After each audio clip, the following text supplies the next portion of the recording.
இந்தி போராட்ட சமயத்தில் ஒரு கையெழுத்து பிரதியை அடிக்கடி அண்ணா படிச்சாராம். படிச்சுட்டு யார்ப்பா ஒரு அழகா எழுதுறா, அந்த இளைஞரை நான் மீட் பண்ணணும்னு சொன்னாராம். அவரை பிடிச்சிட்டு கூட்டி நிறுத்தினாங்களாம். அண்ணா பார்க்கும்போது ஒரு 14 வயசு பையன் நின்றாராம். அவர் தான் மு. கருணாநிதி.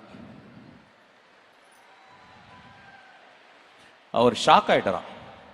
என்னப்பா, நான் ஒரு 30 வயசு இருக்குன்னு நினச்சா, நீ 14 வயசுல இருக்கு, நீ ஸ்கூலுக்கு போலையான்னு. இல்லைங்க அண்ணா, நான் ஸ்கூலுக்கு போகிறது இல்லை அப்படின்னாராம். அதெல்லாம் வேணாம், முதல்ல நீ ஸ்கூலுக்கு போ, அதுக்கப்புறம் தான் அரசியல், அதுக்கப்புறம் தான் போராட்டம்னாராம். வீட்டுக்கு வந்துட்டாராம். அண்ணா சொன்னதை தட்ட முடியாது. ஆனால் வீட்டுக்கு யோசிச்சுட்டு, அண்ணா சொன்னதை தட்ட முடியாது, ஆனால் நான் தட்டுறேன், அது அண்ணாக்கு தெரியாமல் இருக்கட்டும், கடைசி வரைக்கும் ஸ்கூலுக்கே போகலையாம்.